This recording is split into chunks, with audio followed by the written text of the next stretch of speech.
En novembre 1922, un garçon marchant dans les montagnes désertiques d'Égypte a découvert des marches antiques taillées dans la roche. Par la suite, cette découverte est devenue l'une des plus grandes et des plus importantes découvertes archéologiques au monde. Cette marche faisait partie du tombeau intact de Toutankhamon. Les archéologues ont trouvé environ 5000 objets anciens, dont des bijoux, des tissus, des vases peints et des masques funéraires. Tu as probablement vu l'un d'entre eux. Il est devenu l'un des attributs les plus reconnaissables de l'Égypte ancienne. Plus de 100 ans se sont écoulés depuis. Aujourd'hui, l'humanité s'est enfin rapprochée d'une autre découverte de grande envergure, la tombe de Cléopâtre. Cette reine a été la dernière souveraine active du royaume ptolémaïque d'Égypte, qui a siégé sur le trône de 51 à 30 avant notre ère. Il existe de nombreux documents anciens sur Cléopâtre, son règne et sa personnalité hors du commun.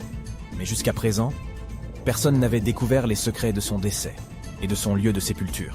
Kathleen Martinez, archéologue, étudie depuis des décennies les documents anciens et les temples autour d'Alexandrie et a conclu que la tombe de la reine devait se trouver sous la cité antique de Taposiris Magna, Tapusiris Magna, fondée en 280 avant notre ère. Il s'agissait d'une grande ville située sur la côte nord de l'Égypte, où des dizaines de milliers de personnes travaillaient dans le commerce et l'industrie. Et il semble que les suppositions du docteur Martinez se soient révélées exactes. Avec un groupe d'archéologues, elle a découvert un tunnel souterrain secret près d'Alexandrie, d'une longueur d'environ 1300 mètres. Il a été creusé dans la roche sous le temple de Taposiris Magna. Au cours des fouilles, ils ont trouvé de nombreux éléments qui indiquent que la tombe de Cléopâtre se trouve dans les profondeurs du tunnel. Il est également possible qu'elle y soit enterrée avec le commandant romain Marc-Antoine. Selon des documents anciens, Cléopâtre et Marc-Antoine s'aimaient et s'opposaient ensemble au Sénat romain, qui déclarait Antoine traître. Le fait que des catastrophes naturelles se soient produites sur le territoire de Taposiris Magna pendant des milliers d'années peut compliquer les fouilles. Des tremblements de terre et des inondations ont détruit la ville, et peut-être inondé ces tunnels souterrains. Mais les archéologues espèrent peu que l'ancienne tombe est restée intacte, et qu'elle cache de nombreux trésors et documents sur la vie royale de l'Égypte ancienne, sous le règne de la dernière dynastie. Il est possible que les fouilles se déroulent sous l'eau et dans la boue. Cela demandera beaucoup de temps et de moyens financiers, mais les archéologues sont sûrs que cela en vaut la peine. Quoi qu'il en soit, il est trop tôt pour affirmer que Cléopâtre est réellement enterrée à cet endroit, mais les scientifiques ont trouvé de nombreux objets dans le tunnel qui le confirment, notamment des pots en argile, des dizaines de pièces de monnaie à l'effigie de Cléopâtre et d'Alexandre le Grand, ainsi qu'un buste à l'effigie de la reine égyptienne. Cléopâtre reste l'une des personnalités les plus populaires d'Égypte, au même titre que Ramsès III et Toutankhamon.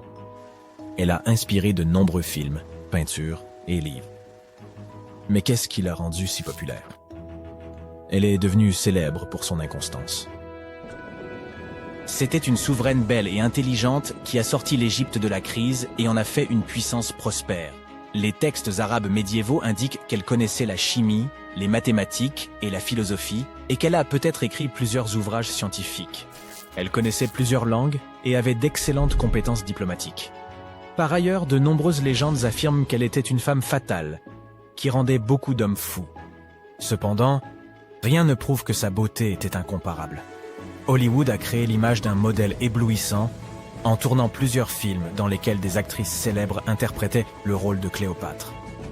L'empereur romain Octave, fils adoptif de Jules César, a quant à lui créé l'image d'une séductrice insidieuse parce qu'il était son ennemi.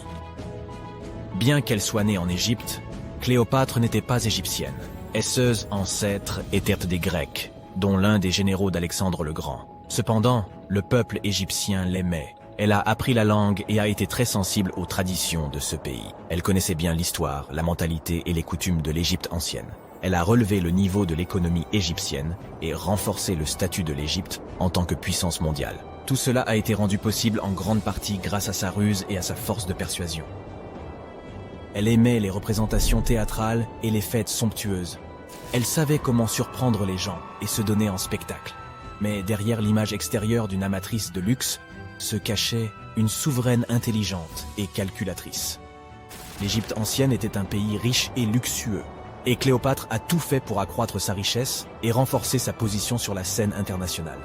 Par exemple, une fois, elle était en conflit avec son frère Ptolémée XIII. Sachant qu'elle ne pourra pas lui résister, la reine a décidé d'attirer Jules César à ses côtés. L'empereur romain est arrivé à Alexandrie, où Cléopâtre voulait le rencontrer. Mais Ptolémée a eu vent de ses projets et a voulu l'empêcher de se rendre auprès de César. Au lieu d'une arrivée riche et bruyante, Cléopâtre décide de passer inaperçue.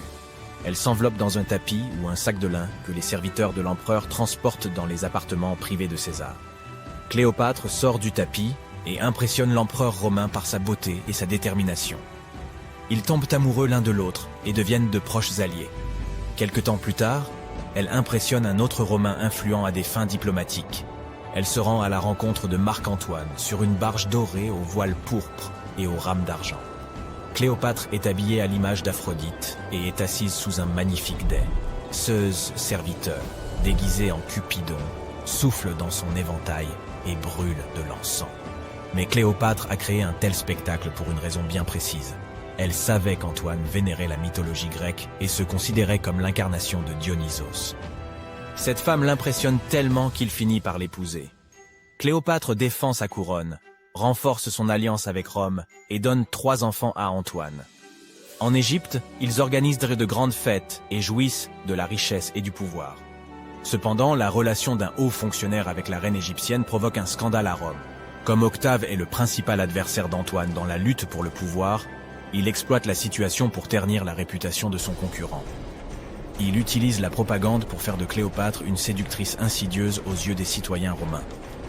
Il accuse Antoine d'avoir succombé à ses charmes. Le Sénat romain soutient Octave et déclare Cléopâtre ennemie. En 33 avant notre ère, ce conflit atteint son apogée lorsque la marine d'Antoine affronte la flotte d'Octave. Ce dernier l'emporte et oblige son ennemi à fuir en Égypte avec Cléopâtre. Selon certaines sources, il se serait réfugié près d'Alexandrie. Poursuivi par les Romains, il se cache dans l'un des palais de Cléopâtre et trouva la mort. Certaines légendes racontent que Cléopâtre était experte en poison. Elle aurait provoqué la morsure d'un serpent venimeux, une vipère ou un cobra égyptien. Selon une autre légende, elle se serait piquée avec une aiguille empoisonnée. Une théorie veut que Cléopâtre ait toujours transporté une ampoule de poison dans sa brosse à cheveux. Lorsqu'elle était coincée, elle imbibait l'aiguille de ce poison et se piquait. Rien de tout cela n'est certain. Les scientifiques tentent toujours de découvrir la vérité. Peut-être que lorsqu'ils atteindront la tombe de Cléopâtre, le monde obtiendra plus de réponses sur son destin tragique. Elle est considérée comme la dernière souveraine d'Égypte. Après sa mort, Octave pille ses palais et ses temples et retourne à Rome, où il devient le principal empereur. Il gouverne le pays avec succès et en élargit les frontières. Son règne s'est achevé à l'âge de 75 ans. L'histoire du monde aurait été différente si Cléopâtre et Marc-Antoine n'avaient pas perdu cette bataille navale.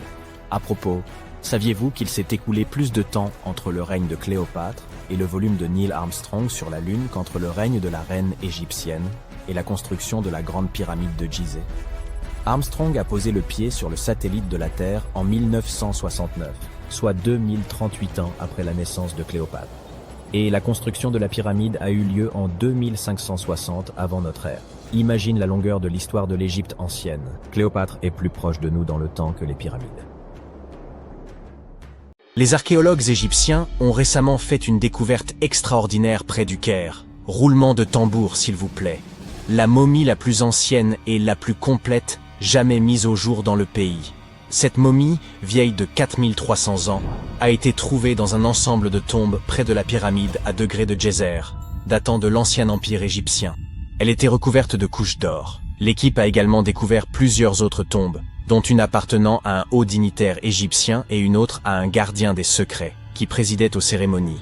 Une autre tombe intéressante était celle d'un scribe, qui contenait les plus grandes statues jamais découvertes dans la région. Ce vaste site funéraire abrite également plus d'une douzaine de pyramides et de lieux de sépulture. L'une des momies les plus célèbres au monde est probablement celle d'Hatshepsut. Elle a gouverné l'Égypte pendant environ 20 ans, érigé de nombreux édifices impressionnants et créé de nouvelles routes commerciales. Cependant, lorsque l'archéologue Howard Carter a découvert son tombeau dans la vallée des rois, son sarcophage était vide. Carter a néanmoins trouvé 2 cercueils dans une autre tombe, dont l'un appartenait à la nourrice d'Hatshepsut et l'autre à une femme inconnue. En 2006, une équipe de spécialistes a décidé d'enquêter pour déterminer si cette femme mystérieuse était la reine en personne. Ils ont découvert une molaire dans une boîte en bois portant le nom d'Hatshepsut. Et lorsqu'ils l'ont comparée à la mâchoire de la momie, elle correspondait parfaitement. Ramsès II était un souverain des plus remarquables, mais c'est sa momie, plus encore que ses accomplissements, qui aura finalement marqué l'histoire. Ramsès est considéré comme le pharaon le plus puissant de toute l'Égypte, ayant régné durant pas moins de 6 décennies. Il a également vécu jusqu'à l'âge canonique de 90 ans, ce qui était tout à fait remarquable compte tenu de l'époque à laquelle il vivait. Ramsès II aurait eu plus de 100 descendants, parlé d'une famille nombreuse. À sa mort, son corps fut initialement enterré dans la vallée des rois, mais des pillards tentèrent de dérober les trésors de son tombeau. Ses successeurs, ne pouvant tolérer de tels actes, déplacèrent donc son corps vers un lieu tenu secret pour le protéger. Avance rapide jusqu'au XIXe siècle, quand la momie de Ramsès II fut découverte avec celle d'autres souverains et dignitaires. Cependant, elle n'était pas en très bon état. Les archéologues décidèrent donc de l'envoyer à Paris pour des soins appropriés. Le problème, c'est qu'il ne pouvait tout simplement pas être expédié vers un autre pays. La seule solution fut de donner à Ramsès II un passeport. Sa profession y était indiquée comme « roi », et le document comportait même sa photo. La plupart des momies ne sont pas nécessairement réputées pour avoir une peau très hydratée, mais celle d'une femme originaire de Chine et surnommée Lady Di prouve le contraire. Non, nous ne parlons pas de cette Lady Di, mais d'une marquise remontant à la dynastie Han, découverte dans un tombeau richement décoré en 1971. Grâce aux conditions particulières de son sépulcre, humidité et absence d'oxygène, son corps était presque parfaitement préservé. Sa peau était douce, ses cheveux impeccables, et elle était encore souple. Le musée qui expose aujourd'hui sa momie montre également une multitude d'objets luxueux enterrés avec elle, comme de la vaisselle et des instruments de musique. Les archéologues, en examinant la momie de plus près, découvrirent qu'elle était décédée d'une crise cardiaque vers l'âge de 50 ans. Bien qu'elle ait quitté ce monde depuis plus de 2000 ans, Madame Di continue de fasciner. La momie d'Ötzi, l'homme des glaces, fut découverte dans les Alpes en 1991. Les autorités autrichiennes pensèrent d'abord qu'il s'agissait d'un alpiniste moderne, tant il était bien conservé. Il s'avéra qu'il provenait en réalité de l'âge du cuivre. Grâce à l'étude de sa momie, retrouvée dans un col de montagne à plus de 3000 mètres d'altitude, nous en avons énormément appris sur la vie en Europe durant le Chalcolithique. Par exemple, nous savons qu'il était originaire d'Europe centrale et qu'il consommait régulièrement de la viande.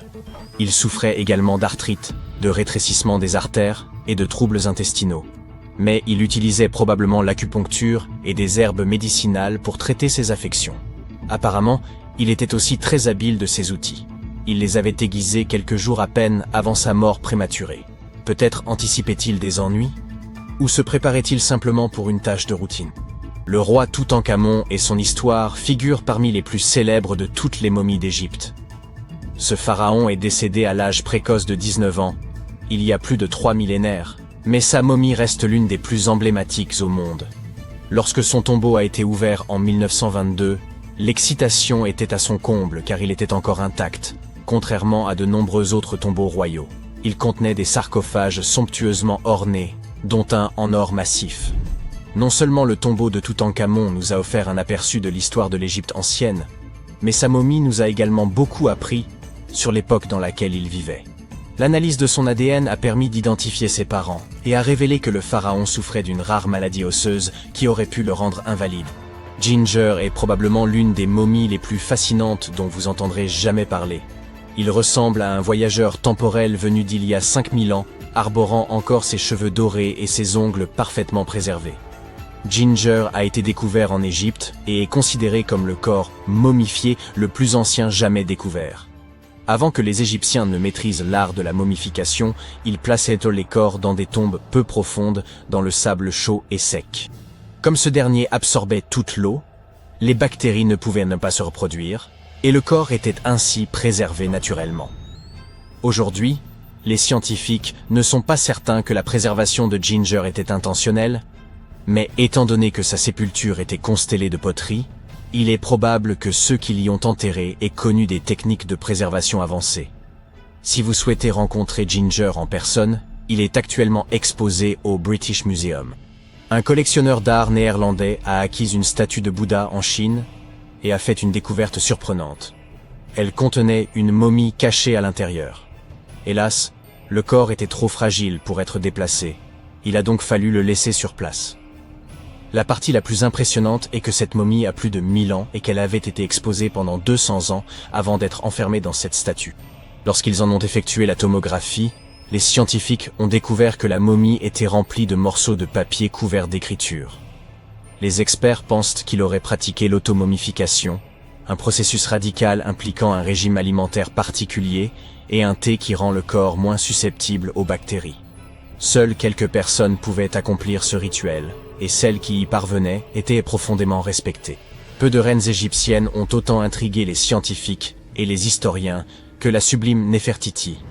Si l'on en croit ses effigies, elle était renommée pour son cou élancé, ses grands yeux et ses pommettes saillantes. Son nom se traduit d'ailleurs par « La belle est venue ». Si ça ce n'est pas de la prédestination. Bien qu'elle ne fût pas pharaon elle-même, Néfertiti a tout de même réussi à laisser une empreinte durable. Les archives suggèrent qu'en tant qu'épouse royale, elle était extrêmement influente. En raison de son pouvoir, elle était certes admirée, mais s'était également fait de nombreux ennemis tout au long de sa vie. Elle était également liée à Toutankhamon, mais pas par le sang.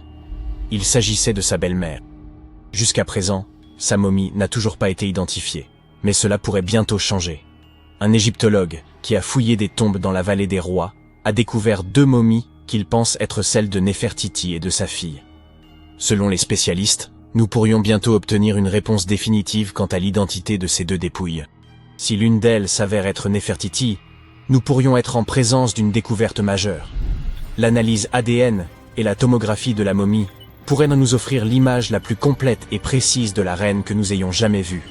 Il est incroyable de penser que nous n'avons fait qu'effleurer la surface de ce qui se cache en dessous de l'Égypte moderne. Néfertiti a régné sur l'Égypte pendant une période de grande puissance et de prospérité. Mais est malheureusement décédée au cours d'une période de troubles qui ont conduit à la perte de son site funéraire. Qui peut vraiment prédire où elle se trouve aujourd'hui? L'ancienne cité de Taposiris Magna est nichée quelque part le long de la côte nord de l'Égypte. De nos jours, elle a conservé très peu de sa gloire d'antan. Mais ce qui se trouve en dessous pourrait bien détenir la clé d'un célèbre mystère. Celui de Cléopâtre, l'une des reines d'Égypte les plus mémorables de l'histoire. Le tunnel récemment découvert est également connu comme un prodige de géométrie pour son époque. Des fouilles ont mis à jour une structure de 13 mètres de long enfouie dans le sol et partiellement immergée. Sa forme et ses techniques de construction sont semblables à celles du tunnel de Palinos. Une autre incroyable découverte de l'Antiquité. Ce dernier se trouve sur l'île de Samos, en Grèce, et a été réalisé en creusant simultanément à partir de 2 points, dans le but de les faire se rencontrer au milieu. L'utilisation des mathématiques et de la géométrie pour réaliser cet ouvrage était d'une précision stupéfiante pour l'époque, d'autant plus qu'il traverse une montagne de part en part. Les archéologues qui travaillent sur le site de Taposiris Magna depuis 2004 pensent que ce tunnel pourrait mener au tombeau perdu de Cléopâtre. Les indices qu'ils ont découverts jusqu'à présent semblent étayer cette théorie. Pour commencer, la ville et son temple ont été construits par l'un des ancêtres de Cléopâtre, Ptolémée II. Toute son architecture semble indiquer que la cité était dédiée à l'ancien dieu Osiris et à sa reine, Isis. Tout au long de son règne, Cléopâtre a cherché à s'associer à la déesse. Il ne serait donc guère surprenant qu'elle ait choisi cet endroit comme lieu de dernier repos.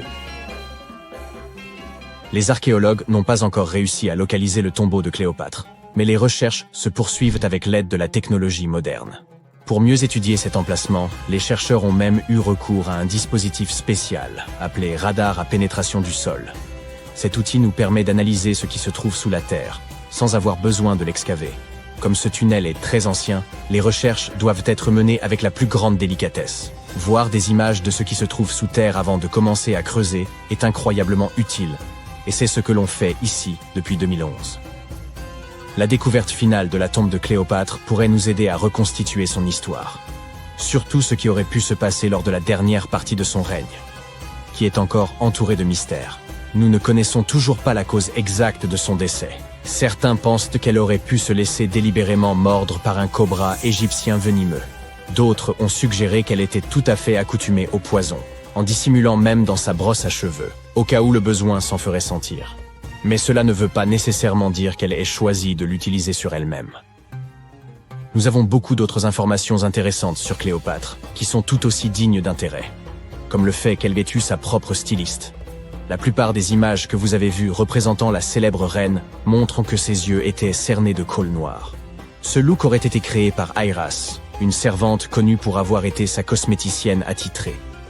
Elle traçait une longue ligne de ses yeux jusqu'à ses tempes, une technique de maquillage encore utilisée aujourd'hui pour mettre les yeux en valeur.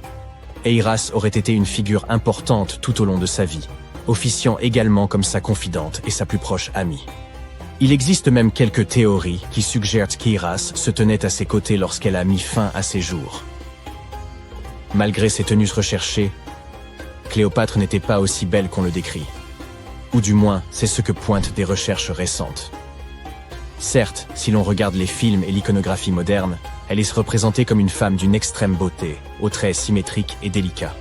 Toutefois, si l'on examine les pièces de monnaie représentant son profil de l'époque, son apparence laisse beaucoup à désirer. Son image sur les pièces de monnaie a peut-être également été exagérée, pour donner à la reine une apparence plus reconnaissable aux yeux de son peuple. Ainsi, il n'existe aucune source véritablement fiable pour confirmer son aspect. Mais sa description dans la plupart des textes de l'Antiquité évoque ses autres qualités, comme son éloquence et sa personnalité, plutôt que sa beauté. Cléopâtre est peut-être la reine égyptienne la plus célèbre à ce jour, mais elle n'était pas non plus le premier choix. Elle avait une sœur aînée, Bérénice, qui n'aura que très brièvement occupé le trône. Cette dernière ayant été renversée après 3 ans de règne, Cléopâtre s'est donc habituée à endosser le rôle et a commencé à se consacrer à sa propre éducation.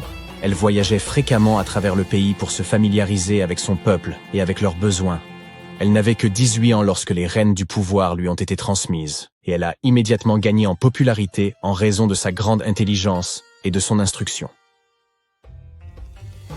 Son goût pour la littérature était également renommé. On savait qu'elle était friande des œuvres d'Homère, le célèbre poète grec. Cléopâtre aimait d'ailleurs autant écrire qu'elle aimait lire.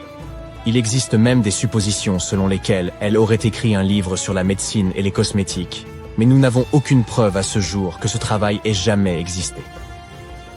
Être une grande souveraine à cette époque signifiait qu'il était indispensable de parler plusieurs langues. Cléopâtre l'avait clairement compris. Et c'est pourquoi il se murmure qu'elle en connaissait de nombreuses, à des degrés divers. Certains archéologues ont suggéré qu'elle maîtrisait le grec, l'égyptien et l'éthiopien, ainsi que de nombreux dialectes arabes. Elle aurait également pu parler latin, mais il y a peu de preuves pour soutenir cette hypothèse. Elle n'avait peut-être pas des traits angéliques, mais Cléopâtre faisait vraiment attention à son apparence, à commencer par son alimentation. Elle aimait les repas simples, notamment une variété de poissons. Étant donné qu'elle vivait près de la mer Méditerranée, ce n'est vraiment pas une surprise. En guise de friandises, elle raffolait des pigeons farcis, qu'elle servait également à ses invités. D'autres plats au menu comprenaient des légumes et de la soupe de fèves. Les fruits et les noix n'étaient pas en reste dans son alimentation, et elle était également une grande amatrice de miel. Récemment, une équipe d'experts a même essayé de reproduire son célèbre parfum. Voyez cela comme l'équivalent antique du Chanel numéro 5. Cléopâtre était connue pour être une grande amatrice de parfums luxueux, dont elle croyait même qu'ils pouvaient influer sur la manière dont les gens la percevaient. La base de ce parfum est la myrrhe, une résine récoltée sur un arbre local. D'autres ingrédients ajoutés au mélange étaient également répandus à l'époque, comme la cardamome, l'huile d'olive et la cannelle. Le résultat peut ne pas être aussi fragrant que les parfums que nous connaissons et employons aujourd'hui. Sa consistance était beaucoup plus épaisse, mais le parfum durait beaucoup plus longtemps. Quand elle était à l'apogée de sa gloire, Cléopâtre aurait bien pu être la personne la plus riche au monde. À cette époque, elle régnait sur un territoire qui s'étendait à travers la Méditerranée, de la Libye actuelle à l'ouest, en passant par l'Égypte jusqu'à la Syrie tout à l'est. À l'époque, c'était le plus grand territoire jamais dirigé par une femme. En monnaie d'aujourd'hui, sa fortune aurait donc pu avoisiner les 95 milliards de dollars. Les calendriers que nous utilisons aujourd'hui ont peut-être été introduits par Cléopâtre elle-même. C'est elle qui aurait présenté l'idée des années bissextiles et des jours intercalaires à Jules César, le général romain avec lequel on sait qu'elle était très proche. Suivant ses conseils, César aurait fait de ces ajustements une partie intégrante du calendrier romain. Les anciens Égyptiens savaient déjà que l'année était plus longue que 365 jours exactement. Ils ont découvert cela en étudiant l'étoile la plus brillante dans le ciel, appelée Sirius. et en ont conclu qu'une année durait en réalité 365 jours et un quart. C'est Elizabeth Taylor qui a fameusement introduit Cléopâtre dans l'imagerie populaire, lorsqu'elle l'a interprétée dans le film du même nom en 1963. À ce moment, il s'agissait du film le plus coûteux jamais produit. Il n'était censé coûter qu'environ 2 millions de dollars, mais a fini par engloutir l'incroyable somme de 44 millions. C'était principalement dû à des problèmes de scénario et de production. Pour réaliser ce film emblématique, les producteurs ont dû créer 79 décors de toutes pièces, ainsi que plus de 26 000 costumes pour le reste du casting.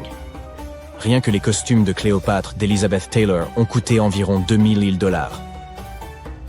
Heureusement pour les producteurs, le film a fait les gros titres et a été très bien accueilli par la critique, ce qui en fait un succès au box-office. Certains associent Cléopâtre à un autre célèbre souverain d'Égypte, le pharaon Toutankhamon. C'est une erreur. Car hormis le fait qu'ils aient en tous deux été des pharaons égyptiens, ils n'ont rien d'autre en commun. Pour commencer, Toutankhamon a vécu environ 1300 ans avant Cléopâtre. Et ils ne partageaient même pas la même ascendance. Cléopâtre avait des racines grecques macédoniennes, tandis que Toutankhamon était un Égyptien du pur souche. Lorsqu'on entend le mot « momie », ça donne parfois froid dans le dos. En effet, la plupart d'entre nous associent ce mot à ces personnages effrayants que nous avons vus dans des films d'horreur.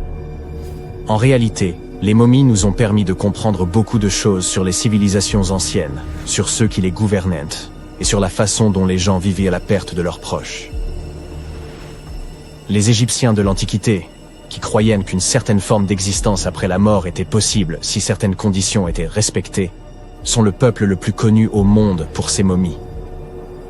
Ceux-ci préservaient effectivement les corps humains par le biais du processus de momification et plaçaient les momies dans des tombeaux équipés, un peu comme s'il s'agissait d'appartements. Pourquoi ce peuple y croyait-il? Eh bien, parce que la plupart étaient profondément liés à leur environnement naturel. Les Égyptiens étaient pleinement conscients des cycles naturels autour d'eux, comme le lever du soleil chaque jour ou de la lune la nuit, mais aussi de la façon dont la vie renaissait des plantes dans un cycle perpétuel, même à voir faner. Ils croyaient également que le puissant esprit Osiris, qui représentait le cycle de la disparition et de la résurrection, jouait un rôle dans ce processus. Pour se préparer à l'au-delà, les Égyptiens de l'Antiquité suivaient certains rituels, comme la momification, qui consistait à utiliser des éléments aussi variés que le miel, les résines, ou encore l'encens pour préserver les corps. Aucune momie n'est plus célèbre que celle du roi Tut, Toutankhamon. Ce jeune pharaon régna sur l'Égypte il y a plus de 3000 ans. Un problème majeur lors de la découverte des tombes royales est que la plupart ont déjà été pillées au moment où on les retrouve. Le peuple savait que les souverains laissaient de nombreux objets de valeur à leur côté après leur mort, ce qui rendait ces lieux de sépulture vulnérables face aux voleurs. Étonnamment, lorsque la tombe du roi Tut fut ouverte en 1922, les gens se réjouirent, car elle n'avait pas été volée à l'instar de beaucoup d'autres tombes royales. C'est dire à quel point elle était bien cachée. À l'intérieur, sa momie était enfermée dans 3 cercueils au total, dont un en or. Les objets trouvés dans sa tombe furent très révélateurs de ce qu'était l'Égypte antique. L'étude de sa momie nous a également permis d'en savoir plus sur la culture et les pratiques en vigueur à l'époque où il est décédé. Enfin, les recherches liées à son ADN nous ont conduit à obtenir des informations sur sa famille. En outre, les scientifiques purent découvrir qu'il avait, par exemple, souffert de la maladie appelée le paludisme, et d'un problème au pied susceptible de l'avoir gêné lorsqu'il marchait. Ramsès II est un autre pharaon égyptien qui a régné pendant 68 ans, ce qui n'était pas rien à l'époque. Il est connu pour ses campagnes militaires d'expansion et ses réalisations architecturales. De nombreuses preuves datant de son règne existent encore aujourd'hui, notamment une grande statue à son effigie. Ramsès II mesurait environ 1,20 m et a vécu jusqu'à l'âge de 90 ans.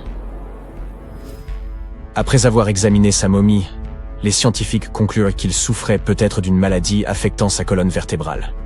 Vous vous souvenez des voleurs que j'ai évoqués plus haut? C'est probablement à cause de ces derniers que Ramsès II termina dans le cercueil ordinaire d'une collection secrète de momies royales à Deir el-Bahari, qui a été redécouverte en 1881. Heureusement, les archéologues purent l'identifier, car ses voyages avaient été consignés sur ce qui l'enveloppait. Le processus de momification était très fastidieux. En effet, dans l'Égypte antique, la momification pouvait durer jusqu'à 70 jours. Une personne dédiée prononçait un discours très spécifique tout en manipulant délicatement le corps et en le séchant à l'aide d'une sorte de sel appelé natron. On utilisait également du lin et de la résine pour que le corps paraisse plus vivant et pour l'envelopper dans un tissu. La tombe était tout aussi importante que la momification pour les Égyptiens de l'Antiquité.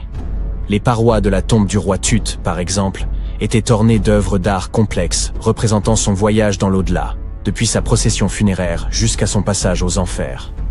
Les Égyptiens antiques pensaient que tout le monde faisait ce voyage après sa mort et remplissaient donc les tombes d'objets et de peintures pour aider les défunts au cours de leur voyage spirituel. En outre, les murs de la tombe étaient décorés de formules tirées d'un livre spécial qui contenait une série de poèmes dont les Égyptiens pensaient qu'ils aideraient les gens à atteindre l'au-delà. Fait soulignant l'importance de ce voyage, les gens plaçaient même de la nourriture dans ces tombes antiques.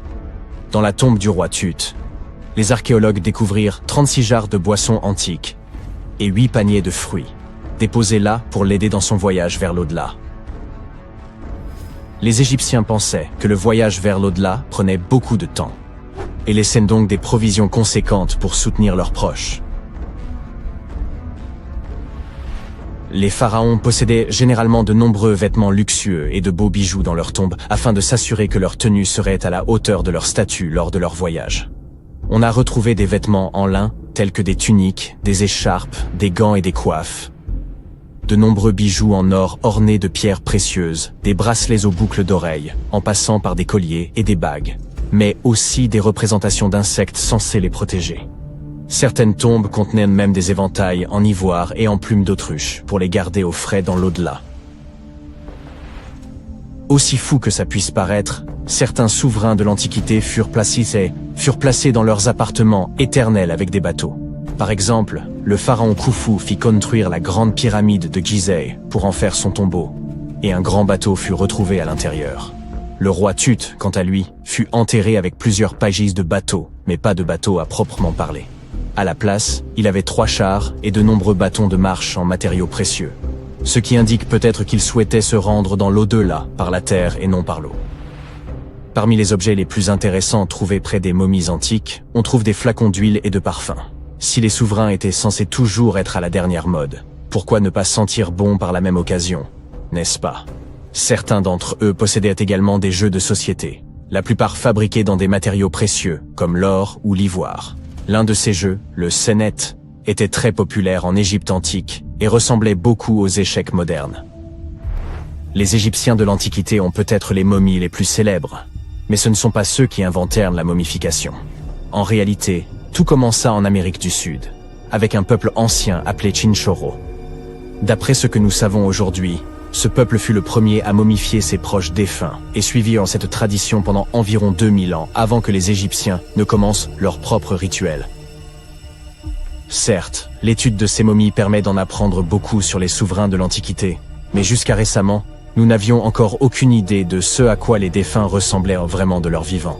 Cependant, il n'y a pas si longtemps que cela, des peintures de momies très particulières furent découvertes par des archéologues qui étudiaient des objets égyptiens antiques. Ces portraits de momies sont des peintures très détaillées d'individus réalisés de leur vivant. Ils étaient souvent peints sur du bois, contrairement aux portraits sur toile classiques que nous connaissons tous. Ces portraits sont appréciés pour leur réalisme et leur beauté, et ont même été utilisés par des chercheurs pour diagnostiquer des maladies en les comparant aux momies correspondantes. Certains de ces portraits comportent également des représentations de bijoux, qui ont été retrouvés plus tard sur les momies. La découverte récente de ces portraits de momies en Égypte centrale revêt une grande importance, car c'est la première fois depuis plus d'1 siècle que de telles peintures sont retrouvées. Les momies sont apparues partout dans le monde de manière naturelle. En effet, la momification peut se produire sans que l'homme n'intervienne, en raison de conditions naturelles, par exemple des environnements extrêmement froids ou chauds, des endroits où l'oxygène manque, ou une exposition accidentelle à des produits chimiques qui préservent le corps. Les conditions que je viens de citer ne permettent pas aux bactéries de se développer, ce qui fait que le corps reste plus ou moins intact. Le célèbre Otzi est l'une de ces momies. Nous savons aujourd'hui qu'il s'agissait d'un homme ayant vécu il y a environ 5000 ans en Europe, mais lors de sa découverte dans les Alpes en 1991, Les autorités autrichiennes crurent d'abord qu'il s'agissait d'un alpiniste moderne en raison de la bonne conservation du corps. Cependant, après avoir retiré l'homme des glaces du glacier, il fut établi qu'il datait en fait de l'âge du cuivre. Il y a 1000 ans, près de l'actuel St. Louis, dans le Missouri, se trouvait une ville animée et dynamique appelée Cahokia. C'était une ville amérindienne, la plus grande et la plus influente de la culture mississippienne. À son apogée vers 1050 avant notre ère, Cahokia abritait jusqu'à 30 000 personnes, ce qui en faisait une ville plus grande que Paris à l'époque. Mais ce qui est intéressant, c'est que Cahokia n'avait pas de grand marché. Habituellement, le commerce était le pilier de toute grande ville, et pourtant celle-ci suscite l'intérêt des archéologues. C'est parce que Cahokia ne se consacrait pas au commerce. C'était une question de culture, de communauté et de fêtes. Les habitants y organisaient d'immenses fêtes qui duraient plusieurs jours. La caractéristique la plus grandiose de la ville était sa place de 50 acres, entourée de pyramides de terre impressionnantes. Cet espace immense pouvait accueillir plus de 10 000 personnes. Imaginez-les toutes réunies là-bas pour des festivités, dansant, buvant des cafés et des thés, festoyant de viande de cerf et pariant sur des sports. Les événements étaient extrêmement animés. Les Cahokiens portaient des costumes impressionnants, coiffaient leurs cheveux de manière intéressante et décoraient leur corps de tatouages. Les athlètes jouaient à un jeu appelé Chunky, où ils lançaient des lances sur un disque de pierre roulant, en compétition pour s'en approcher le plus possible. Le rugissement de la foule emplissait l'air, et les artistes démontraient leur talent. Ces célébrations étaient si sauvages qu'elles ont laissé des traces dans l'histoire. Après la fin des fêtes, les Cahokiens nettoyaient en jetant les restes dans des fosses. Les archéologues ont découvert ces fosses à déchets et elles étaient remplies de restes alimentaires et de poteries. Une seule fosse contenait les restes de 2000 cerfs, et cela provenant d'un seul événement. Ils ont également trouvé des traces de oud yopon, une plante caféinée qui était échangée depuis des centaines de kilomètres. Cela montre à quel point les Cahokiens mettaient du soin et de la réflexion dans leurs célébrations. Aimeriez-vous vivre dans une ville comme celle-ci? Mais outre les plaisirs et les jeux, Cahokia était aussi profondément complexe et spirituel. La ville était construite sur un paysage qui mêlait terres sèches et zones marécageuses. Beaucoup de gens croyaient que cela symbolisait la connexion entre le monde des vivants et celui des morts. Les habitants de Cahokia voyaient leur ville comme un pont entre ces deux royaumes. Ils ont construit des monticules de terre, à la fois pour des cérémonies et des rituels, et comme support de construction. Ces monticules s'élevaient des zones marécageuses. Pendant ce temps, les gens s'installaient dans les endroits plus secs. Des chemins surélevés reliaient ces quartiers, créant un lien physique entre la vie et la mort. N'est-ce pas triste que certaines métropoles anciennes, qui rivalisaient en taille avec les villes modernes, aient simplement disparu? L'histoire de Cahokia s'est terminée en silence vers 1350 de notre ère, lorsque la ville a été abandonnée. Tout cela à cause de changements environnementaux et climatiques, d'inondations et d'autres problèmes. Mais l'influence de Cahokia était si grande qu'elle s'est étendue à des endroits éloignés. Certaines de leurs traditions, comme le Chunky et le thé yopon, ont survécu dans les communautés autochtones jusqu'à aujourd'hui. Aujourd'hui, Cahokia est un site du patrimoine mondial de l'UNESCO.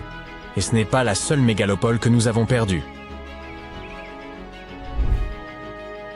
Il y a environ 5000 ans, les habitants de la vallée de l'Indus ont construit certaines des premières villes du monde. Mohenjo-Daro était une ancienne ville située dans l'actuel Pakistan. La ville a été construite vers 2500 avant notre ère, et à cette époque, elle était un centre florissant de la civilisation de l'Indus.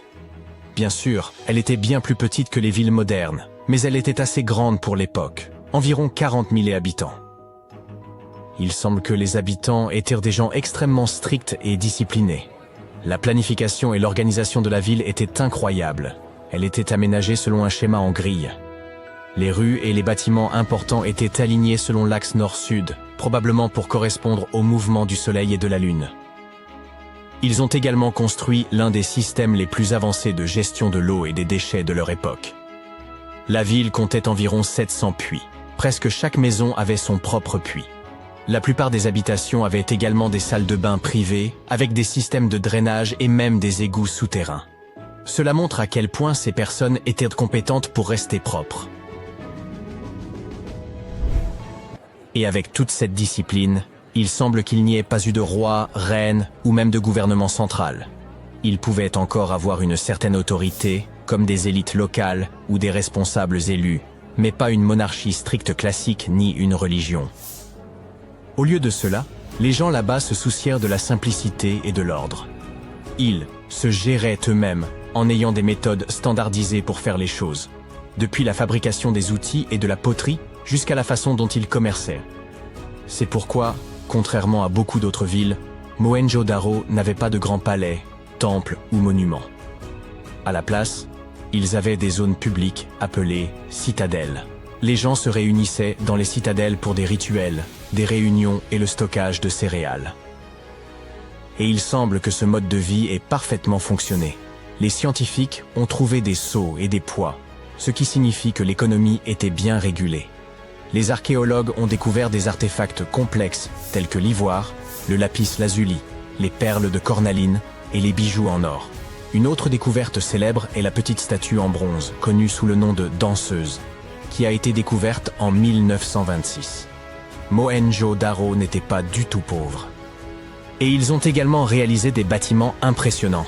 Rester propre était manifestement bien plus important pour eux que des démonstrations de richesse ou de pouvoir. Ainsi, ils ont créé le Grand Bain, l'une des structures les plus célèbres de la ville. C'est une grande piscine étanche, construite avec des briques cuites, perchée sur un monticule de terre, ressemblant presque à un lieu religieux, le plus proche qu'ils avaient d'un temple. Pendant ce temps, la ville elle-même a été construite sur une série de monticules. Ils ont grandi au fil des siècles, à mesure que les gens ajoutèrent de nouvelles maisons et structures. Pourquoi la ville est-elle tombée? Personne ne le sait vraiment. Il y a quelque chose de mystérieux à propos des sculptures que les archéologues ont découvertes. Beaucoup d'entre elles semblent avoir été intentionnellement brisées. Cela signifie que les habitants ultérieurs de la ville, peut-être des envahisseurs ou autres, les ont détruites pour une raison quelconque. Certains scientifiques pensent pas que le fleuve Indus a peut-être changé de cours, perturbant ainsi l'agriculture et le commerce. Mais il n'y a aucune preuve d'une inondation ou d'un quelconque grand événement de ce genre. Il semble simplement qu'avec le temps, l'ensemble de la civilisation de l'Indus s'est peu à peu estompé. Vers 1900 avant notre ère, la culture avait évolué et n'avait pas laissé grand-chose derrière elle. Laissez-moi vous parler de l'ancienne ville de Kos, qui rime avec Klo, située là où se trouve aujourd'hui la ville moderne de Kos en Grèce. Imaginez arriver par la mer, et la première chose qui vous frappe est la grandeur immense de son agora, cette vaste place publique construite avec des pierres de différentes couleurs, agencée sur des terrasses qui s'élèvent au-dessus de vous.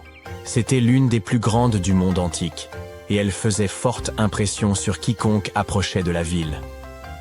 Cet endroit a une riche histoire remontant à environ 223 avant notre ère. Il y a longtemps, les habitants locaux se sont rassemblés de différentes parties de l'île pour former une nouvelle ville dans le nord-est. Des gens y ont vécu depuis l'âge du bronze, et avec le temps, elle est devenue un centre d'une importance capitale pour la culture et le commerce. Et pas étonnant, puisqu'il se trouve juste à côté d'un port naturel.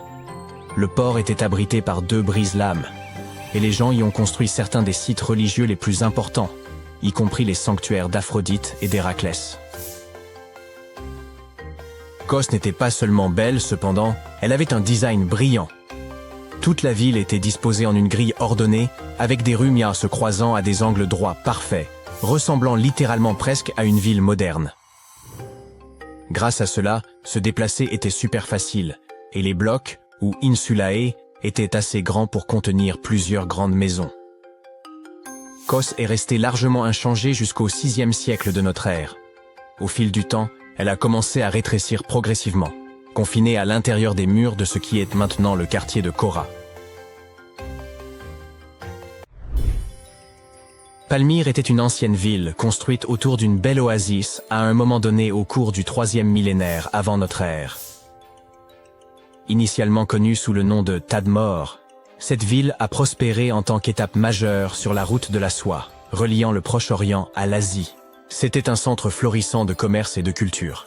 Ils avaient un marché, des bâtiments d'assemblée, des portes grandioses. En d'autres termes, cet endroit foisonnait de vie. La ville est passée entre de nombreuses mains au cours de son histoire. Des Byzantins aux califats arabes. C'est probablement pour cela qu'elle possédait une architecture impressionnante. Un mélange intéressant d'influences gréco-romaines, perses et arabes. Le temple de Bel, la grande colonnade et un théâtre de style romain. Mais comme tous les autres, il s'est détérioré avec le temps. L'importance de Palmyre a diminué, et au début des années 1400, elle avait été largement détruite. Mais au moins, ses ruines sont restées. À présent, elles sont classées au patrimoine mondial de l'UNESCO.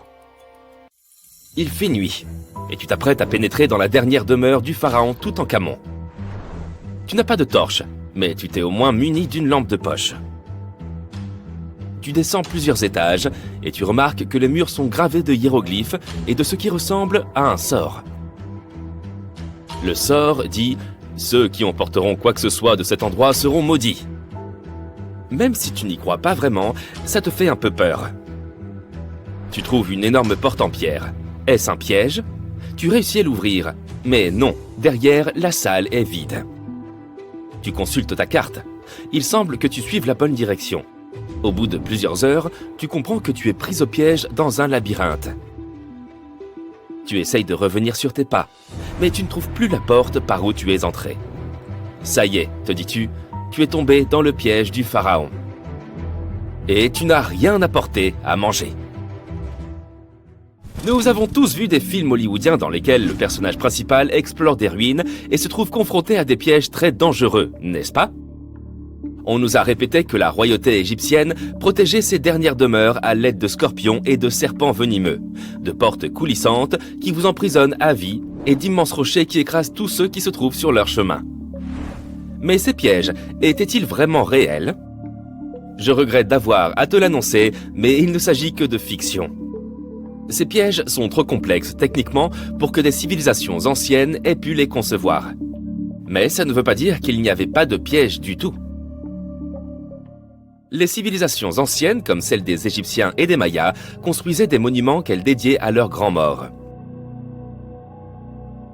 Ces structures témoignaient souvent de la position qu'occupait la personne dans la société. Ainsi, pour les personnes vraiment importantes, les VIP de leur époque, on bâtissait d'immenses monuments qui abriteraient leurs dépouilles longtemps après leur disparition. Certaines de ces civilisations croyaient que la vie se poursuivait de l'autre côté du voile. C'est pourquoi on enterrait les gens avec leurs possessions.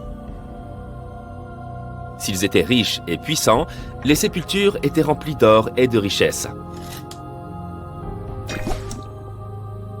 Imagine maintenant que tu vives en Égypte ancienne.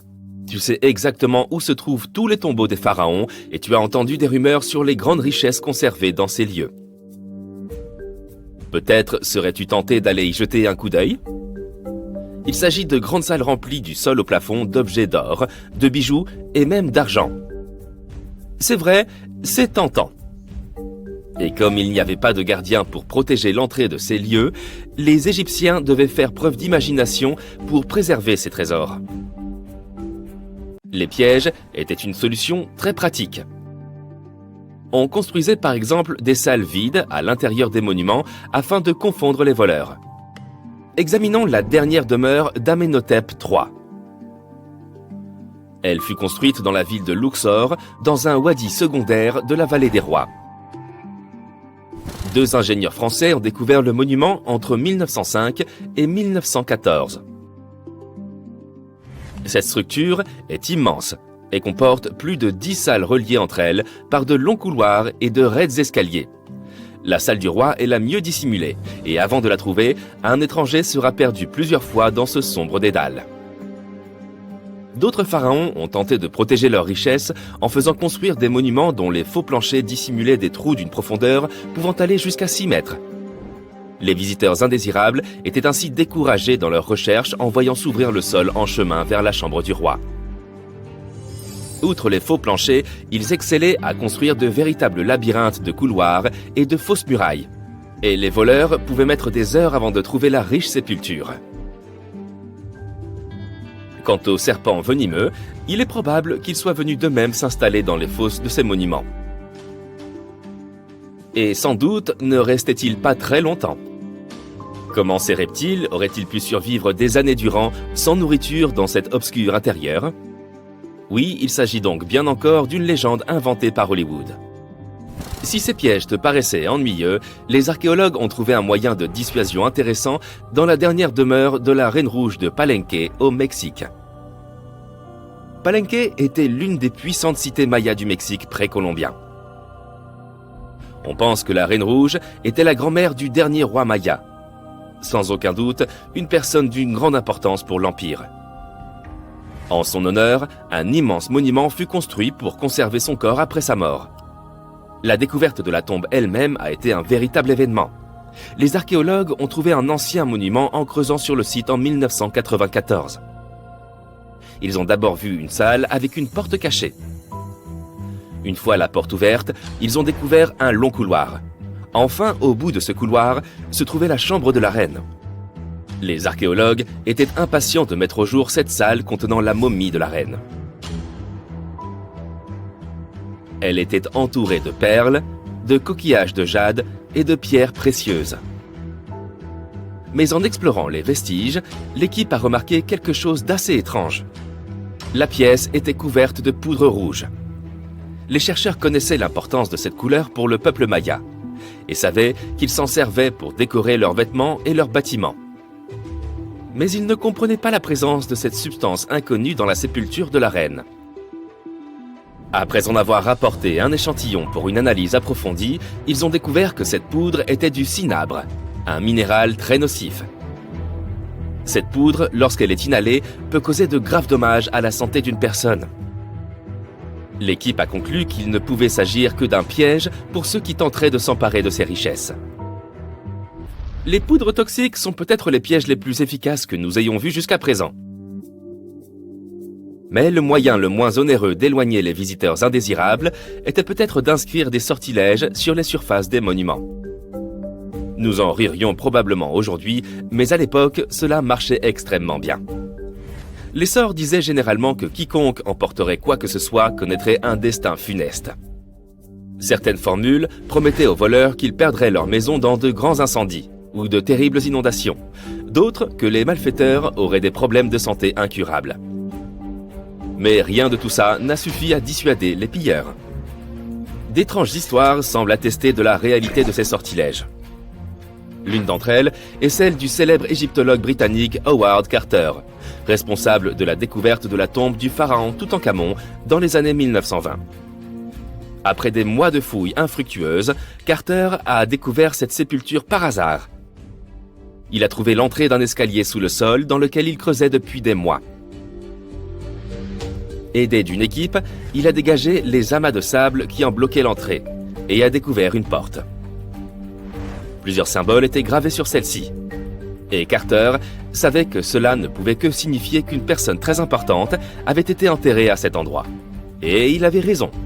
À l'aide de son burin, il fit un trou dans le coin supérieur gauche de la porte en s'éclairant à la flamme d'une bougie. Il n'en croyait pas ses yeux.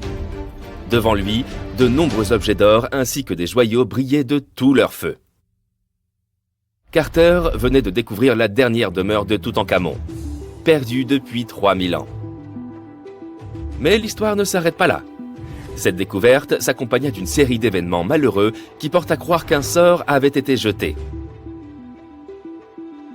Quelques années plus tard, Carter mourut mystérieusement. Et certains de ses assistants perdirent leur maison dans des inondations, tout comme l'une des formules le promettait. Certaines personnes croient qu'il s'agit de simples coïncidences, car il n'y a aucune preuve du lien entre ces différents événements. Et toi, qu'est-ce que tu en penses? Était-ce un bon piège après tout? Grande nouvelle, le Père Noël existe vraiment, et il ressemble à ça. Je sais, ce n'est pas exactement l'image que nous nous faisions du joyeux vieillard, mais une tombe récemment découverte pourrait être la preuve que nous attendions pour établir que Saint Nicolas a bel et bien existé, et qu'il était turc. Il s'avère qu'il n'était pas originaire du pôle Nord. Il s'agissait d'un évêque au grand cœur du IVe siècle, célèbre pour les cadeaux qu'il offrait à tout le monde. La légende raconte qu'il serait né riche dans l'ancienne ville de Patara, dans l'actuelle Turquie, et qu'il aurait sillonné les campagnes pour venir en aide aux pauvres et aux malades. Pendant des siècles, cependant, les gens ignoraient s'il avait réellement existé. Certaines sources historiques affirment qu'il a été enterré à Mir, qui s'appelle aujourd'hui Demre, en Turquie. Depuis les années 80, des archéologues creusent autour de cette région pour tenter de trouver des preuves. Aujourd'hui, leur miracle de Noël s'est enfin réalisé.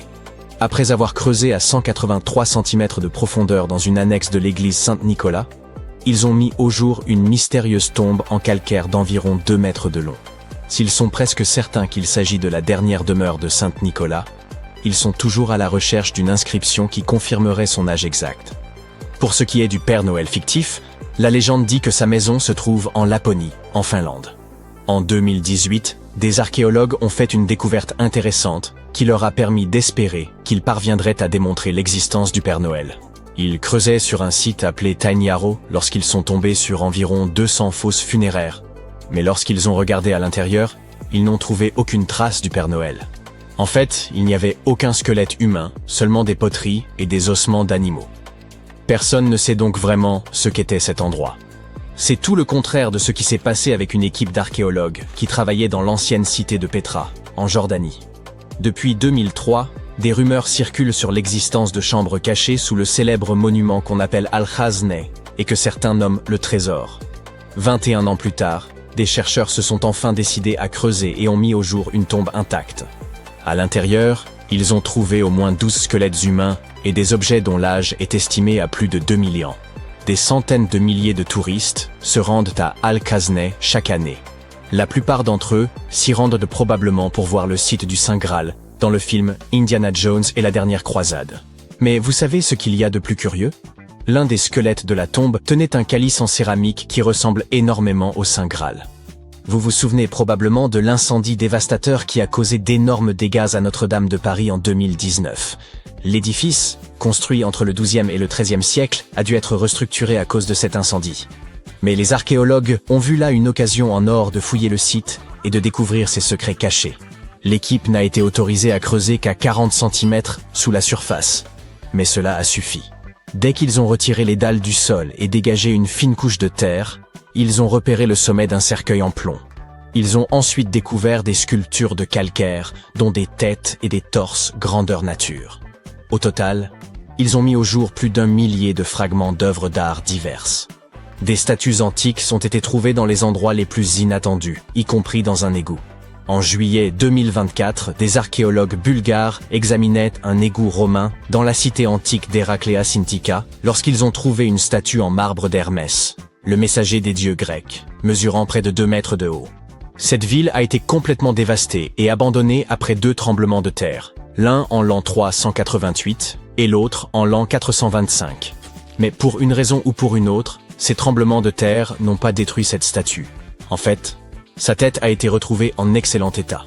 La découverte d'œuvres d'art anciennes est certes fascinante, mais imaginez que vous tombiez sur une ville entière cachée dans la forêt amazonienne. À l'aide de lasers de haute technologie, des chercheurs ont découvert le site d'une civilisation perdue, comprenant des milliers de structures et tout un réseau de routes, de canaux et de maisons, le tout enfoui sous la jungle la plus dense.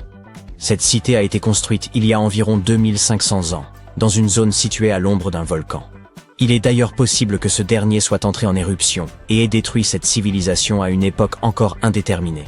Il est difficile de dire exactement combien de personnes vivaient là, mais les experts estiment qu'elles y sont restées près d'1 millier d'années. Cette découverte prouve qu'il y avait d'immenses cités très organisées en plein milieu de l'Amazonie. Un événement similaire s'est produit à Campeche, dans le sud du Mexique. Un archéologue effectuait des recherches sur Internet lorsqu'il a accidentellement découvert une cité maya. Ce site, aujourd'hui appelé Valeriana, était immense, de la taille d'Édimbourg, la capitale de l'Écosse. Elle comptait quelques pyramides, des terrains de sport, des amphithéâtres et des chemins reliant les différents quartiers. Grâce aux images satellites, les archéologues ont mis au jour toute une civilisation inconnue de l'âge du bronze. C'est en consultant des images aériennes qu'ils ont découvert une centaine d'établissements préhistoriques dans la plaine pannonienne. une région qui comprend une partie de l'actuelle Serbie et de la Hongrie. Les gens qui vivaient là sont aujourd'hui connus sous le nom de groupe du site de Tissa, et il semble qu'ils formaient une société assez bien organisée, habile à cultiver des aliments, à chasser et à pêcher. Google Earth a aidé une équipe à découvrir un mystérieux ensemble de 400 portes anciennes en Arabie Saoudite. Ces portes, disséminées dans le désert, auraient été construites il y a plusieurs milliers d'années. Elles sont faites de pierre et disposées en des configurations bizarres qui ont laissé les archéologues perplexes. Elles n'ont pas l'air d'avoir eu une fonction funéraire, ni d'avoir été érigées pour abriter des personnes. Nous n'avons donc toujours aucune idée de ce dont il s'agit. La technologie est en train de bouleverser l'archéologie. Grâce à l'intelligence artificielle et à un concours doté d'un prix d'1 million de dollars, nous avons enfin pu déchiffrer une partie d'un manuscrit ancien, illisible et très endommagé. Les rouleaux d'Herculanum ont été découverts par des ouvriers qui fouillaient la ville antique d'Herculanum, près de Pompéi, en 1752.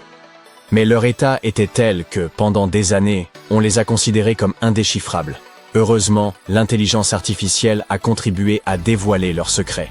Sur la base des études réalisées jusqu'à présent, les experts pensent donc que l'un de ces rouleaux a été écrit par un philosophe qui privilégiait les plaisirs, comme la musique et la gastronomie, par rapport à tout le reste. Stonehenge, en Angleterre, est sans aucun doute l'un des lieux les plus mystérieux de la planète. Certaines théories suggèrent même qu'il a été construit par des extraterrestres. Après plus d'un siècle de recherche, les archéologues n'ont toujours pas compris comment il a été conçu. Vous voyez ce grand autel au milieu ? Il s'avère qu'il vient tout droit d'Écosse. C'est assez incroyable, étant donné que ce bloc de grès massif pèse plus de 6 tonnes et que les personnes qui ont construit Stonehenge il y a plus de 4000 ans ne disposaient ni de roues ni d'outils modernes. Les océans regorgent également d'objets étonnants. En 2013, une mystérieuse épave a été découverte à environ 6 mètres sous l'eau au large des côtes du Kenya. À l'époque, personne ne savait d'où elle venait. Mais aujourd'hui, les chercheurs sont presque sûrs qu'il pourrait s'agir d'un navire de la flotte de Vasco de Gama. Vous savez, le célèbre navigateur portugais, surtout connu pour avoir été le premier à naviguer de l'Europe à l'Inde en contournant le cap de Bonne-Espérance, en Afrique. Si cela se confirme, cette épave pourrait être l'une des plus anciennes épaves européennes retrouvées dans l'océan Indien. Les trésors anciens peuvent prendre de nombreuses formes, y compris celle d'une bouteille. Récemment, des archéologues norvégiens ont découvert un message vieux de 150 ans dans une bouteille lors de l'excavation d'un tumulus viking. Cette bouteille contenait une lettre écrite par Anders Lorange, un archéologue ayant travaillé sur le site dans les années 1800, ainsi que sa carte de visite et quelques pièces de monnaie enveloppées dans du papier. La lettre contient quelques informations sur les fouilles, mais il semble que Lorange se soit trompé sur certains points, par exemple sur le nombre exact de boucliers vikings découverts. À la fin de la lettre, il a ajouté une note personnelle en caractères runiques. « Emma Gad, ma petite amie ». Cette lettre nous a donc permis de mieux comprendre l'histoire avec un grand H. Pendant plus de 3000 ans, le masque d'or du pharaon Toutankhamon est resté caché dans la vallée des rois. Cet artefact, qui mesure environ 54 cm de haut, témoigne de l'habileté et de l'art des anciens Égyptiens. Mais personne ne s'attendait à ce que les rayons X révèlent son plus grand secret. Le roi Toutankhamon a été le dernier souverain de sa famille au cours de la 18e dynastie. Il est monté sur le trône à l'âge de 9 ans, mais n'a régné que 10 ans avant de s'éteindre inopinément. Pour être honnête, dans l'Égypte ancienne, il a été oublié par les souverains qui lui ont succédé. Son tombeau n'était pas très important pour eux, à tel point que même les pilleurs de tombes l'ont oublié. Cela peut sembler un peu triste, mais en réalité, c'est une excellente nouvelle pour nous. Comme son tombeau était pratiquement oublié, il a fini par être parfaitement préservé. Alors que les autres tombes de la vallée des rois ont été pillées, la sienne est restée scellée et intacte. Ainsi, lorsqu'elle a été découverte en 1922, elle contenait plus de 5000 objets précieux. Cela a fait de Toutankhamon une célébrité instantanée et l'un des pharaons les plus connus de notre époque. Parmi ces trésors se trouvait la pièce la plus étonnante, son masque d'or. Ce masque est censé être l'image exacte du visage du roi, ou du moins était-il censé l'être, mais nous y reviendrons plus tard. Le but de cette représentation exacte de son visage était de s'assurer que son âme le reconnaîtrait dans l'au-delà et reviendrait dans son corps momifié. Selon les anciennes croyances égyptiennes, Cela lui permettrait de continuer à vivre dans l'au-delà. Le masque semblait avoir été incroyablement difficile à réaliser. Mais sa réelle complexité n'a été révélée que bien des années plus tard. Les premières radiographies du masque ont été réalisées en 1967. À l'époque, ces scans étaient principalement motivés par des raisons pratiques. La conservation. Le masque partait pour une exposition à Paris. C'était la première fois qu'il quittait l'Égypte. Ces images permettraient de constater les éventuels changements survenus au cours de l'exposition. En outre, elles pouvaient donner des indications sur la manière dont le masque avait été fabriqué. Mais à l'époque, on ne se rendait sans doute pas bien compte de la complexité de sa construction. Les orfèvres égyptiens n'utilisaient pas les techniques de soudure modernes. Alors, comment ont-ils fabriqué ce masque ? De nouvelles radiographies effectuées en 2007 nous ont apporté quelques réponses. Il s'avère que les Égyptiens n'utilisaient pas d'or pur, qui est de 24 carats. Le masque était en fait réalisé en or 23 carats, c'est-à-dire mélangé à un autre matériau. Les spécialistes ont ainsi découvert que ces feuilles d'or contenaient une petite quantité de cuivre, un métal rouge-brun. Cette opération visait probablement à rendre le matériau plus souple et plus facile à façonner. Il modelait ensuite les feuilles d'or en les chauffant et en les martelant à plusieurs reprises. Mais le masque renferme un autre secret qui n'a été découvert qu'en 2015.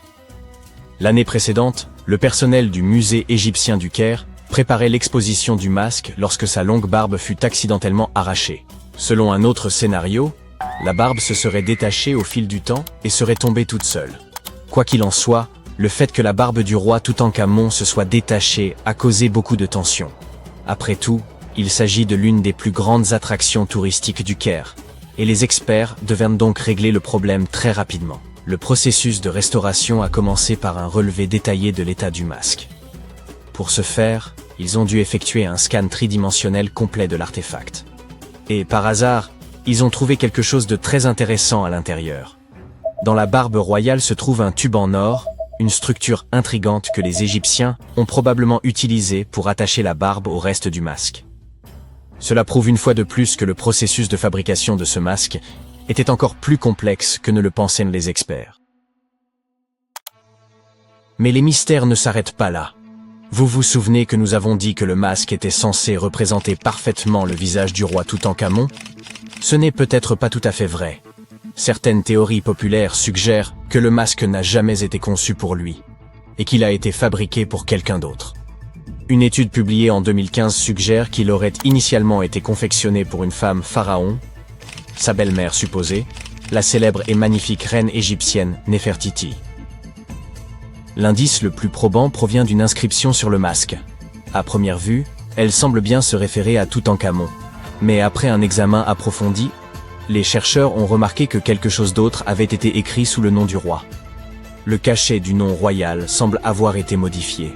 À l'origine, il portait une inscription que l'on a traduite par « Reine Néfertiti ».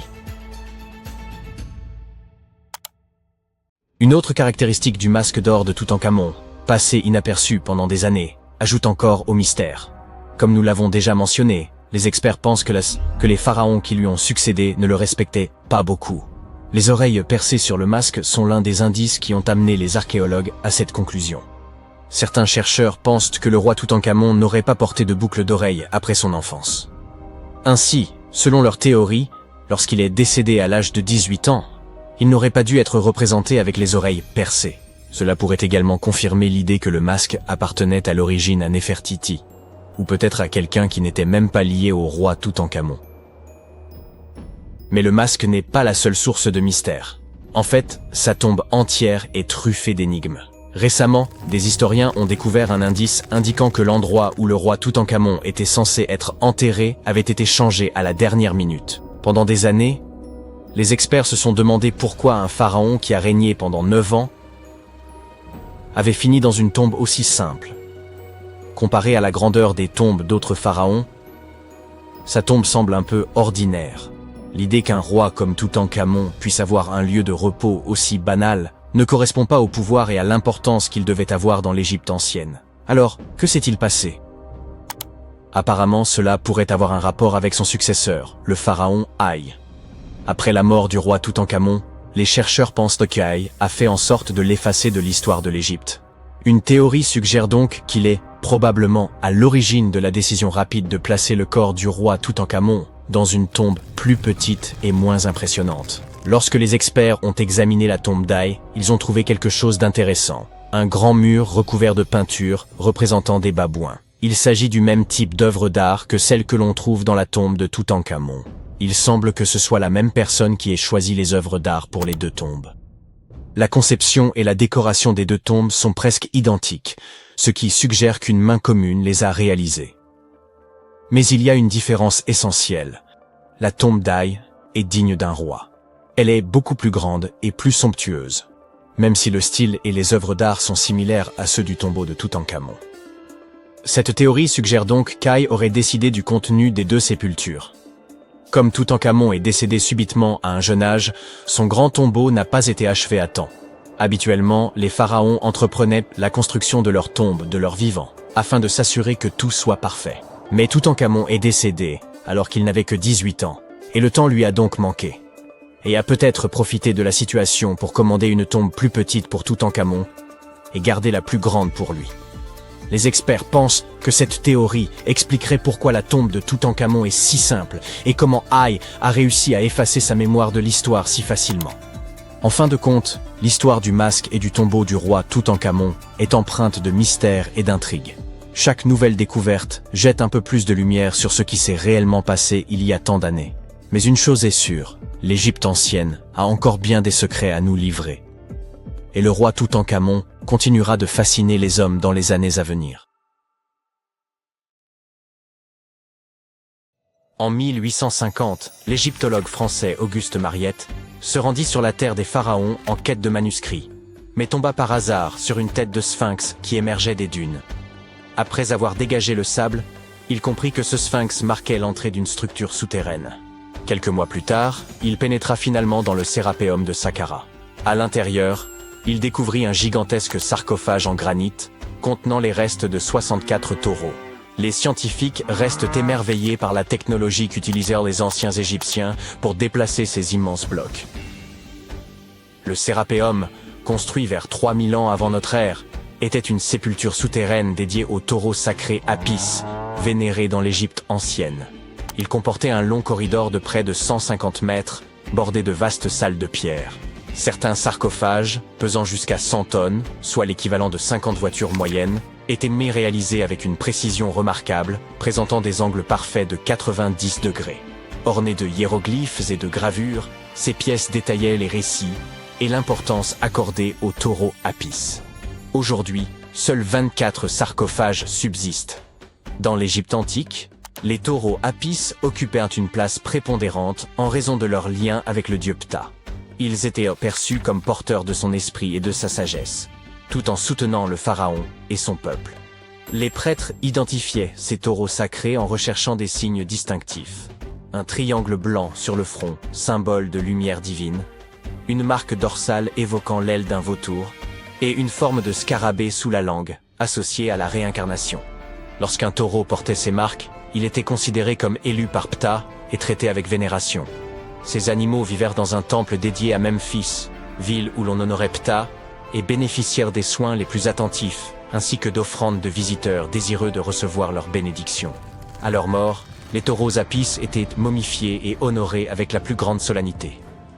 Lorsque Mariette pénétra dans le Sérapéum, il observa des traces de rouleaux sur le sol des galeries et découvrit 2 treuils horizontaux en bois, chacun muni de 8 leviers. Par la suite, d'autres explorateurs signalèrent la présence de doubles rails. Les chambres funéraires étaient situées à un niveau inférieur au sol du couloir. Pour positionner les sarcophages, les ouvriers remplissèrent ces chambres de sable, permettant ainsi un déplacement en ligne droite. Ensuite, le sable était progressivement retiré, abaissant doucement les sarcophages dans des emplacements parfaitement taillés dans la roche.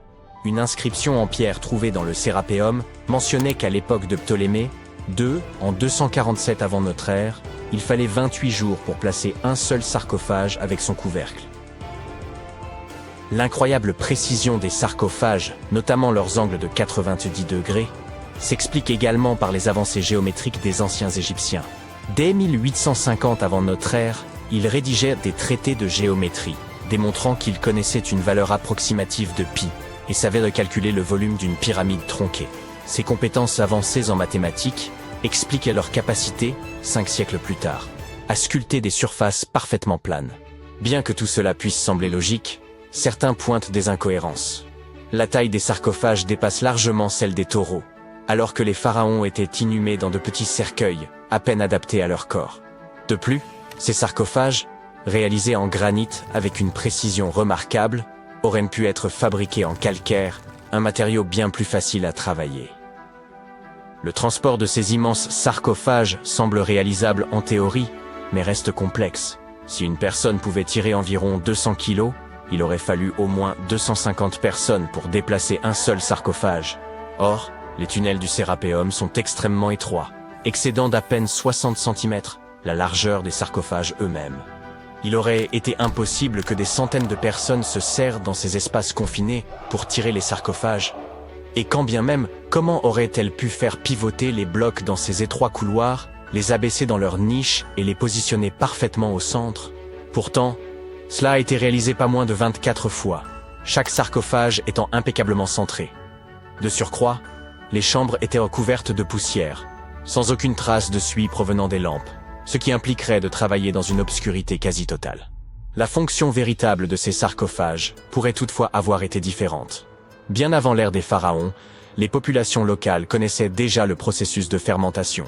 Ce phénomène survient lorsque des micro-organismes, comme les levures, consomment des substances comme l'amidon, produisant ainsi du gaz carbonique et de l'éthanol. Il est donc possible qu'en Égypte ancienne, des aliments tels que l'orge, le pain ou même la viande aient été placés dans ces immenses coffres de pierre, puis scellés hermétiquement à l'aide de lourds couvercles. Ces sarcophages en granit, d'une précision remarquable, étaient pratiquement hermétiques, empêchant toute fuite.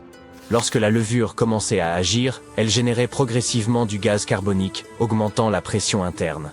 Les sarcophages, dotés d'une robustesse exceptionnelle, pouvaient supporter des pressions bien supérieures à celles des pneus de voiture.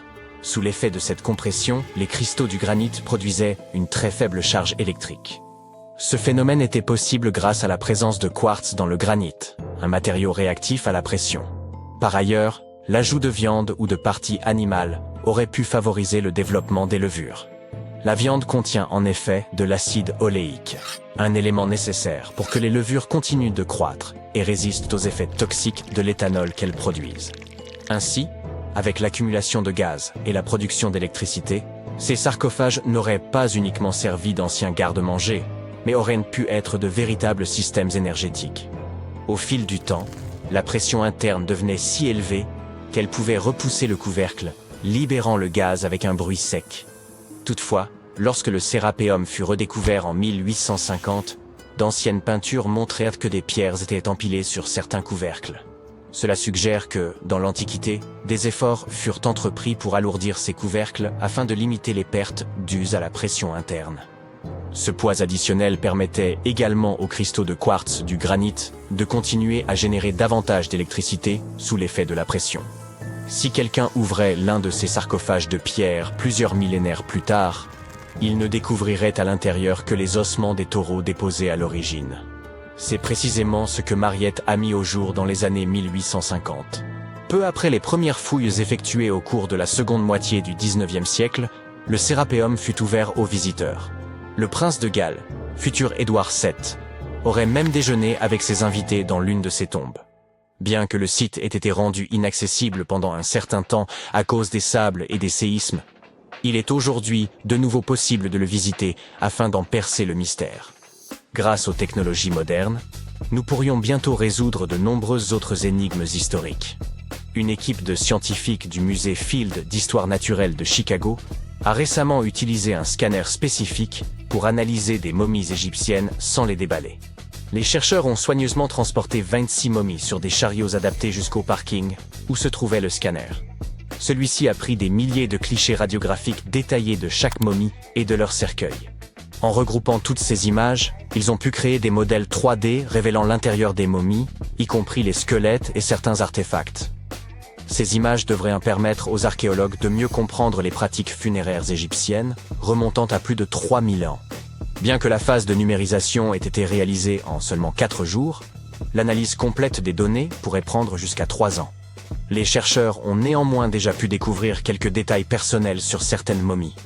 L'une des figures momifiées les plus célèbres du musée est Shnet Aa, une aristocrate ayant vécu dans l'Égypte ancienne il y a environ 3000 ans. Elle serait décédée à la fin de sa trentaine ou au début de sa quarantaine. Les embaumeurs avaient inséré du rembourrage dans son cou pour éviter qu'il ne s'affaisse, garantissant ainsi que son corps demeure intact à travers les âges. Ils avaient également placé des yeux artificiels dans ses orbites afin qu'elle conserve une apparence complète dans l'au-delà. Elle avait... Imaginez que vous ayez réservé une excursion dans les jungles du Costa Rica. Tout à coup, vous tombez sur une énorme sphère de pierre, dont le diamètre fait presque 2 mètres.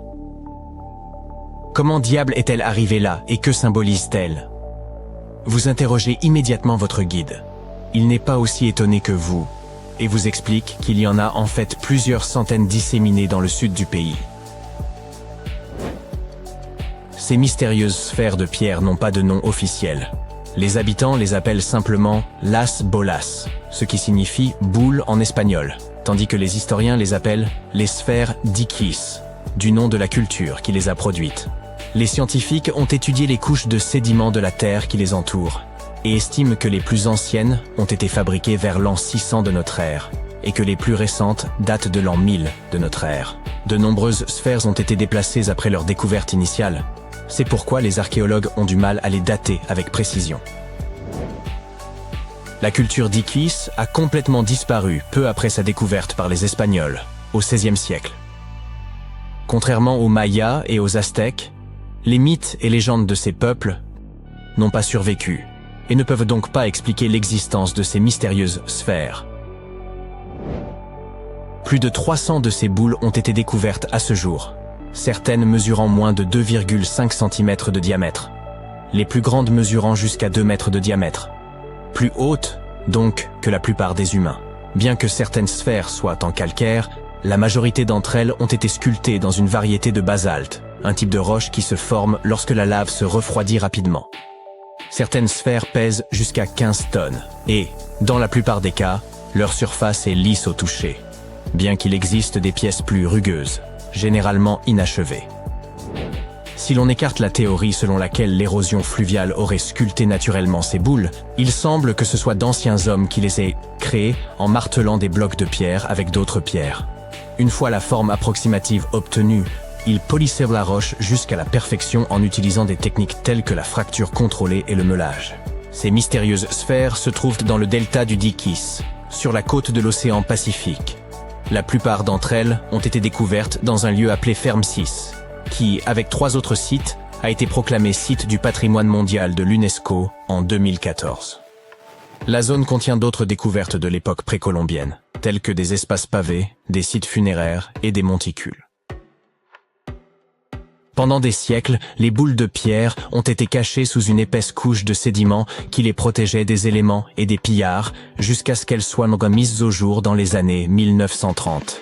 La société propriétaire du terrain défrichait la forêt tropicale pour y installer des bananeraies lorsqu'elle est tombée sur ces étranges ouvrages de pierre.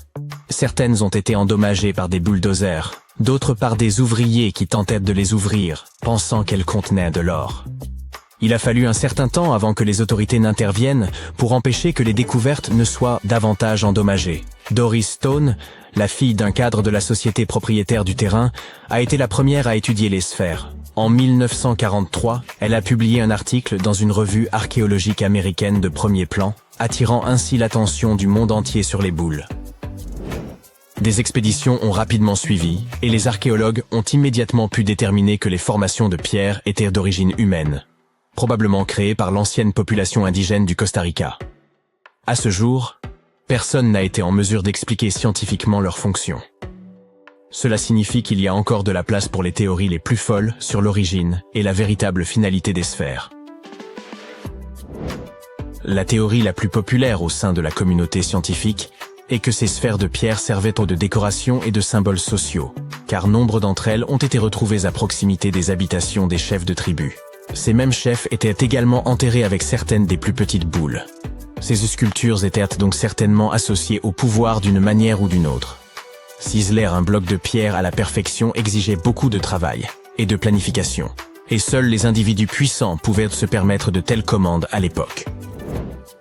L'autre théorie la plus répandue est que les boules étaient utilisées pour l'observation astronomique. Les sphères individuelles représentaient des étoiles ou des planètes, formant comme une carte primitive du ciel nocturne.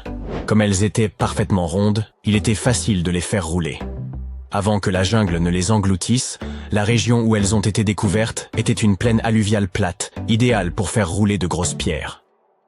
Une autre version de cette théorie suggère que les pierres étaient utilisées comme marqueurs de frontières, un peu comme les bornes modernes, qui sont elles aussi principalement faites de pierre. Enfin, les légendes d'autres tribus qui vivaient dans la région racontent que les sphères étaient des boulets de canon que la divinité du tonnerre utilisait pour chasser la divinité des vents et des ouragans. Nous ne connaissons toujours pas la fonction première des sphères du Costa Rica, mais elles restent un élément important de l'identité nationale du pays. Le musée national de San José, la capitale du Costa Rica, en possède 6 dans sa cour. De nombreuses autres sphères sont devenues des décorations de jardin, très prisées des habitants les plus fortunés. Il y en a même une à l'université de Harvard. Plus d'un millénaire après leur création, les mystérieuses sphères de pierre du Costa Rica sont toujours associées au pouvoir et à la richesse.